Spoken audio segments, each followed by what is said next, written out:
Welcome back to the Ratchet and Clank Marathon. I'm ExoParadigmGamer, and today we're going to be looking at the spectacular second installment in the Ratchet and Clank series, Going Commando on the PlayStation 2. Let's hop to it.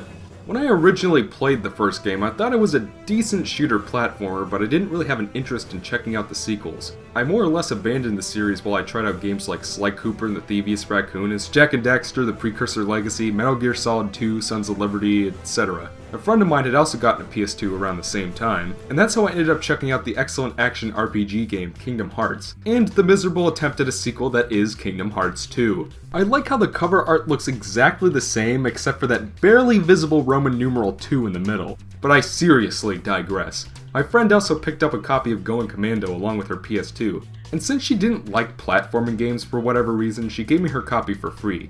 I popped it in with non-existent expectations, and damn did I have a hell of a good time. So good in fact that I immediately picked up a copy of the third game, Up Your Arsenal, the moment I finished Going Commando. Yeah, this game is that damn good. Let's begin, as usual, with the plot. After defeating Ultimate Supreme Executive Chairman Drek, and that's a mouthful, Ratchet and Clank have settled down on Belden and resumed a more domestic life. Meanwhile, in the distant Bogon Galaxy, the CEO of Megacorp, Abercrombie Fizzwidget, contacts Ratchet and requests his help in tracking down a mysterious thief that has stolen a biological experiment from Megacorp's laboratories. Clank, meanwhile, is offered a position as an accountant. Ratchet and Clank accept, and Ratchet is dispatched to nail the thief at his flying laboratory on planet Eranos. Ratchet confronts the thief, but the villain is able to escape. Desperate for better security, the thief enlists the services of a mercenary group called Thugs for Less. Yes, I'm dead serious, that's actually what they're called. And I'm not gonna lie, Thugs for Less is the greatest name of any mercenary group that has ever existed. Someone needs to make that a thing in real life. After reuniting with Clank on planet Indeko, Ratchet and Clank combine their efforts to track down the thief and return the experiment to Megacorp. In my opinion, the story in this game is probably the most interesting of the original trilogy, offering a number of twists and turns, and something different from the traditional 3-act structure. The ending also has a twist that I legitimately did not see coming, though upon playing through this game a second time, I noticed that it was actually foreshadowed incredibly well on more than one occasion, so it doesn't come off as complete asspull. Gameplay-wise, Going Commando retains the same basic mechanics of its predecessor.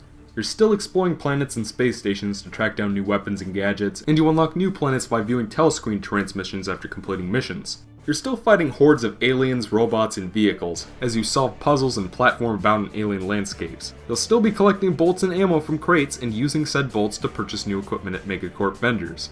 But Going Commando builds considerably upon these mechanics by adding a number of RPG elements that allow for a more rewarding and in-depth gaming experience. You start off with 4 hits, just like the first game, but after defeating enough enemies you'll gain a nanotech boost, adding an extra hit to your life bar. In addition, Ratchet can purchase armor suit upgrades that'll boost his resilience to enemy attacks by a certain percentage. And that's not all. Ratchet's weapons will also upgrade after you use them enough, allowing for stronger attacks and higher ammo counts. Ratchet can also find upgrades to his Omni Wrench that'll allow him to do more melee damage against enemies. And that's still not all. Like the first game, there are collectible platinum bolts that'll similarly allow you to upgrade your weapons. Unlike the first game, you can access these upgrades towards the beginning of the game without having to shell out any regular bolts. These upgrades come in the form of legally questionable tweaks to your weapons, courtesy of Slim Cognito, and can add anything from a lock-on feature to an acid mod that hurts enemies for a while after use. May I say just how much of an improvement this is over the gold weapon bullshit from the first game? The weapons themselves are also utterly kick-ass, and there are more of them here than last time. Even though the Lancer, Gravity Bomb, and Mini Rocket Tube are practically the same thing as the Blaster, Bomb Glove, and Devastator from the first game, the weapons handle differently enough that it doesn't feel like that much of a copy and paste. New weapons like the Chopper and the Pulse Rifle, a Disc Thrower and a Sniper Rifle respectively, also change up the combat considerably. Another problem is that while certain weapons seem to upgrade almost immediately, others I swear take for fucking ever. Even with the frequency you'll be using the Mini Rocket Tube, it didn't feel like upgrading until one of the last levels in the game. I also wish that there was more room on the quick select to hold all of this shit, but I suppose the future series has spoiled me a bit in that regard. The controls have also been significantly improved. Ratchet's movements feel a lot smoother and less slippery, making platforming a lot less awkward. The auto-targeting functionality on your weapons also seems to work a lot better. The quick select is retained from the first game, and guess what? The game now pauses while you scroll through it! And if for some non-existent reason you prefer the way it was in the first game, you could turn the feature off in the options menu. But the greatest improvement of all is that by holding L2 or R2, Ratchet can now strafe back and forth to easily dodge enemy fire and shoot straight ahead. Because of all these improvements to the controls, confronting enemies up close and personal feels a lot smoother and more intuitive than the awkward confrontations of the first game. It's also worth mentioning that finding bolts and buying weapons and other objects seems a hell of a lot easier than the first game. The bolts also have a nice gold sheen to them, making them easier to distinguish from the background, and it no longer seems like you have to walk right on top of them to grab them. Weapons also seem cheaper, and if you have an R&C1 save file, you can access any of the Gadgetron weapons from the first game for free, provided you bought them on that save. Clank sections also make a comeback. Like before, they're few and far between, but this time around Clank can take control of more than just the regular microbots, making the puzzles a little more interesting to solve. Once again, Clank can also grow to gargantuan size at certain points in the game, though this time it's only for boss battles. You run around in these mini planetoids and bash down buildings to retrieve health and ammo. These bosses can be brutally hard, so the best tip I can give you is to take down the mooks as soon as they appear. From a challenge standpoint, you might think that going Commando is a much easier game than the first because of the weapon, health, and armor upgrades, but you'd be sorely mistaken. I dare suggest that going Commando is actually the hardest game in the series. While you gradually get stronger throughout the course of the game by fighting enemies and completing stages, so do the enemies that you encounter. Even though weapons like the Lancer and Blitzgun might be good early on in the game, later enemies will take so many hits that as a practical matter, weapons like the Gravity Bomb, Pulse Rifle, and Mini Rocket Tube are more or less required. Additionally, this game features a hell of a lot more bosses, and they're tons more challenging and interesting to take on. Like before, you're more or less going to have to unload every single one of your weapons if you want to defeat them. So I hope you came locked and loaded, which also happens to be the title of this game in the PAL region. Despite the challenging nature of this game, I never found that bad level design or other sources of bullshit difficulty hampered the experience. For one thing, the checkpoints are clearly marked this time around, letting you know where you'll respawn if you die. And despite the RPG elements, there's still a considerable amount of skill involved, rewarding experienced players who have gotten used to the control scheme, know how to dodge enemy attacks, and can strategize with their weapons. Even when you die and get sent back to a checkpoint, it means more experience and bolts for you, minus what it costs to replenish your ammo. So dying can almost be a good thing in a certain sense. And that's what's so awesome about this game. Everything I do feels like a good use of my time. The game rewards you for taking out enemies with experience and bolts, and as long as you're taking out most of the enemies you'd meet normally, you shouldn't ever have to go out of your way to grind nanotech, unless if you're having a lot of trouble clearing the later levels. Using the bolts you get, you can buy more weapons and experience a new and interesting way to fight enemies, and the cycle starts over. If actual RPGs were this well designed, maybe I wouldn't get bored and frustrated 10 hours in, and play something that doesn't require me to spend a million years spamming fire on the same goddamn vampire over and over again, because Bartandalus has too much goddamn HP and you have far too little and your attacks barely do any fucking damage. If for some reason you're getting bored of the main adventure, there are a number of side quests available that you can do to pass the time instead. There are quite a few to choose from, and each offer tons of bolts and optional gadgets that'll help make your main adventure progress more smoothly. First, there are a number of sections where you'll take control of Ratchet's Star Cruiser and take out thugs for less fighters, security robots, and other hazards. Think of it as a Star Fox clone, complete with barrel roll action, except it's always in O-range mode and there's not an easy way to turn around. Each ship section has 4 challenges, and to progress the main story you're always required to finish the first one. Steering the ship feels a little awkward, and because there's no way to brake, it can be hard to track down and keep track of enemies. To finish the later sections, you're more or less required to farm raritanium so you can upgrade your ship. Once you do this, the ship sections will never give you trouble again, but I think it's annoying that the ship wasn't better to begin with. The last 3 missions offer bolts upon completion, and the last challenge is always a race where you can get a titanium bolt for going through all of the rings. On top of the ship sections, there's also an arena area where you can take on hordes of enemies and special bosses in exchange for bolts. Some of these require you to make it through a certain number of rounds, others require you to clear enemies in a time limit, and others constrain you to a specific weapon. This is a great place to grind experience and make some money in addition to learning the weapons and controls. There are also a handful of hoverbike racing sections where you can similarly complete challenges for extra bolts and even some hidden platinum bolts. Lastly, there's a pair of mining areas on planets Tabora and Grauben, where you can nab crystals and moonstones respectively. While you're required to find a certain amount to advance the story, you're well rewarded with a shit ton of bolts if you can find them all. In addition, you can also use a mining vehicle to hunt down raritanium for your ship. Overall, there's a lot of variety to the side quests, and it's well worth your time to check them out if you're having trouble with tough levels or just need the extra bolts. Graphically, I find Going Commando to be a step up from its predecessor. Though some of the texturing does still look a bit muddy, I only found one instance of graphical pop-up in one level toward the end of the game. The art direction is just as stellar as last time, but I found that levels had more variety in aesthetics and stage hazards than before. The character animations and lip syncing remain just as awesome, and the music is fantastic. While the soundtrack from the first game was more laid back and experimental, Going Commando retains a similar sense of style while offering a more cinematic and over-the-top tone. I also find the music to be catchier overall, the sort of stuff you start to hum after listening to it long enough. My favorites are probably the Giant Clank boss theme, Planet Todano, Planet Bolden, and Planet Snivelac. And of course, I couldn't talk about any Ratchet and Clank game without looking at some of my favorite cutscenes and characters. Though there are no infobots in this game, we're still treated to some awesome cutscenes and commercials. Like this one. Oh no! Good thing that wasn't little Susie. Here at the Megacorp testing facility, we make sure the products you buy are safe for you and your family. These are just a few of the products we've rejected to help keep you safe. The Tiny Tot Slingshot, the Nuclear Mousetrap, self-wedgifying underwear, and the Lawn Ninjas. So the next time your toaster doesn't explode in your face, say a little thank you to the Megacorp testing facility.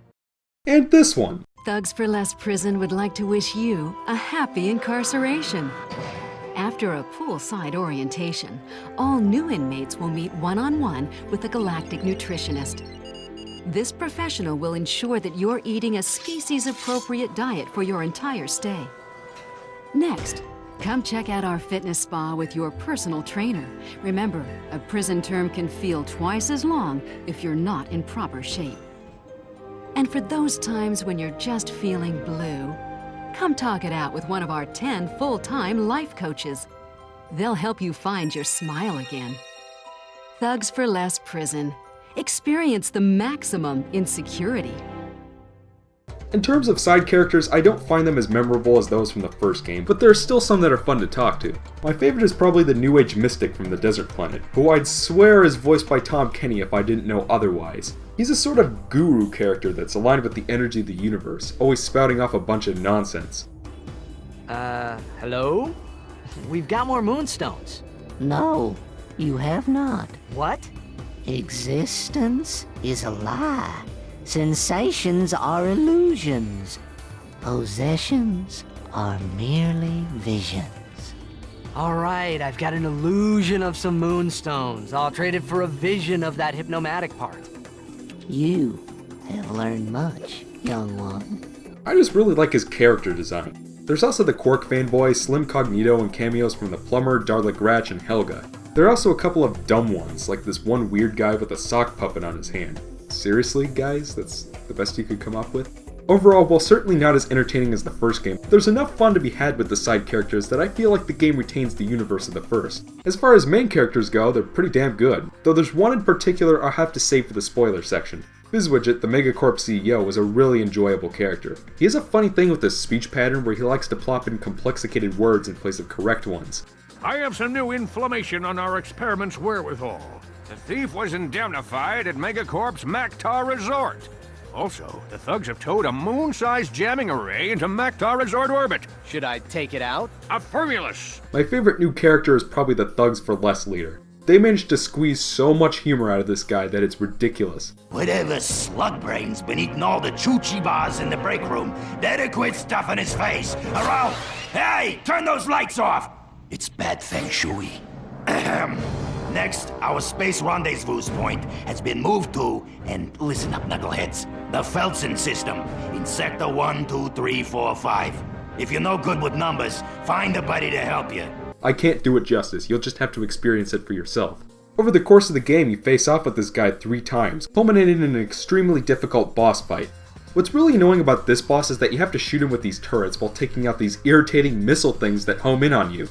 I don't know what it was about games released in the early 2000s, but I swear that every game seems to have a turret section where you shoot down missiles in first person. It was in this game, Sly 2, Band of Thieves, Super Mario Sunshine, fucking Star Fox Adventures, and the most annoying turret section in any game ever fucking made. I don't particularly care for this fight. As far as our main duo go, I can safely say that Ratchet is more likable this time around.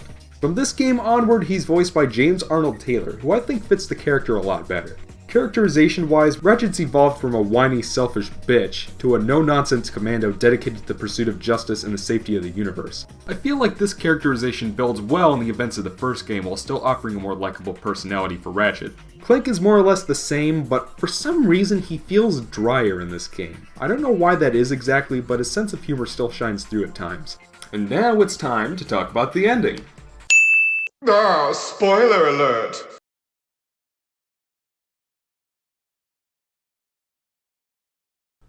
I'm starting to like that gag. Let's spoil this plot rotten. Ratchet and Clank eventually track the thief down to his base on planet Siberius, and after defeating the thief in a firefight, they're able to retrieve the experiment and return it to Fizzwidget. However, when Fizzwidget meets up to take the experiment back, he crushes Ratchet and Clank's ship and leaves the pair stranded on the planet, supposedly by accident. Clank begins to suspect Fizzwidget of hiding something, but Ratchet just pins it on the CEO's doofy personality. While making their way back to their ship, the pair encounter the thief, who upon slipping drops his mask, revealing the thief to be a female Lombax named Angela Cross, voiced by none other than Kath Soucie. Angela, a former genetic scientist at Megacorp, apparently attempted to steal the experiment, called the Protopet, due to the intention that the hostile and violent creature be marketed as a pet. Angela is probably the best love interest that Ratchet has ever had, as well as an example of a strong female character in video games. She's smart, she's a Lombax, and she actually tries to get things done on her own. Even though she gets captured a couple of times during the story, it never feels like she's just another generic damsel in distress character who exists for the sole purpose of being saved by Ratchet. Ratchet and Clank discover the safety testing record for the Protopet and attempt to convince Fizzwidget to cancel production, but their cries fall on deaf ears. Meanwhile, the Thug leader receives a call from Fizzwidget and is contracted to hunt down Angela in addition to taking out Ratchet and Clank. After a tedious final confrontation with the Thug leader on planet Snivelac, Ratchet teams up with Angela and attempts to stop the Protopets from getting shipped to the public. These efforts prove useless when Fizzwidget releases the Protopets and the creatures swarm the major cities of the Bogon Galaxy. Angela then believes the only way to stop the Protopets now is to hunt down and destroy the original at Megacorp HQ. Ratchet, Clank, and Angela storm Megacorp HQ on planet Edel, which is probably one of the all-time greatest final levels in video games. This place has everything: triumphant and over-the-top music, a dark and depressing atmosphere, tough enemies and platforming, you name it, it's there. The duo managed to make it to the depths of the Protopet factory when an infobot reveals that Captain Quark was the mastermind behind the Protopet. After the events of the first game, Quark sold a bunch of faulty devices called personal hygienators under the alias of Steve McQuark. God, that's damn funny. Using the profits, Quark then kidnapped and impersonated Fizzwidget and manufactured the Protopet so that he could stop them and resurrect his career as Captain Quark. While on live galactic television, Quark attempts to use Angela's Helixomorph to neutralize the original Protopet, but instead causes the creature to mutate. Quark is devoured by the Protopet, and Ratchet and Clank take the creature on in the hopes of retrieving Angela's Helixomorph. And damn is this final boss tough. Seriously, I hope you're packing every weapon you can, because you're probably going to run out of ammunition before you run out of health. It's certainly more engaging than the fight with Chairman Drek, but I think the boss would be more fun to take on if the game included a PDA like the first game, which allowed you to buy ammo anywhere you wanted for double the price. After defeating the mutant Protopet, the beast spits up Quark and the Helixomorph, and using it, Angela is able to neutralize the Protopet's violent nature and stop the scare. Ratchet and Clank retire to Clank's apartment in Megapolis, and Quark gets his testicles rearranged by the Megacorp Crotchetizer.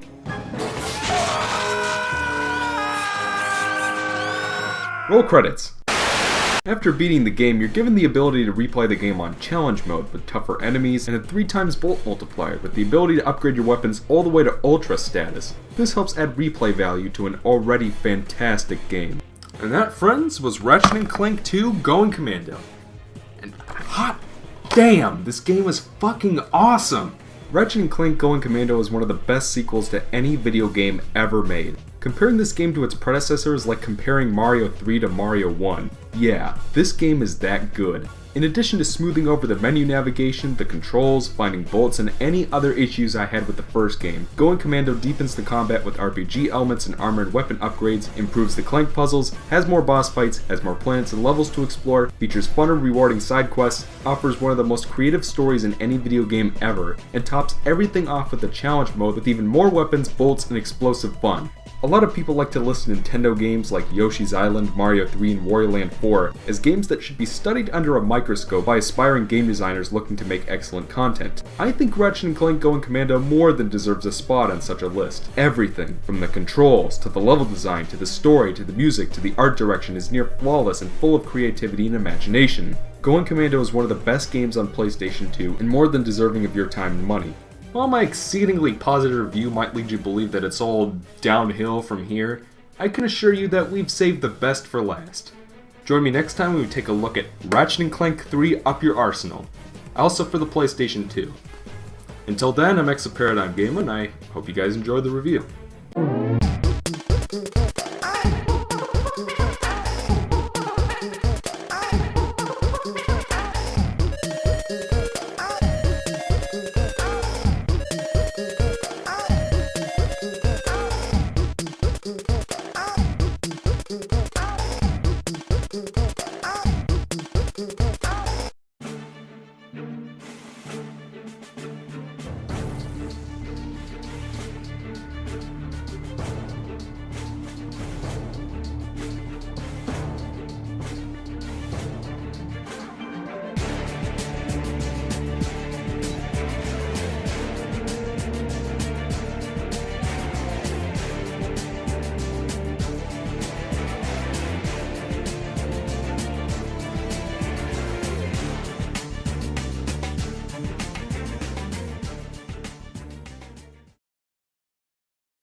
What's so funny?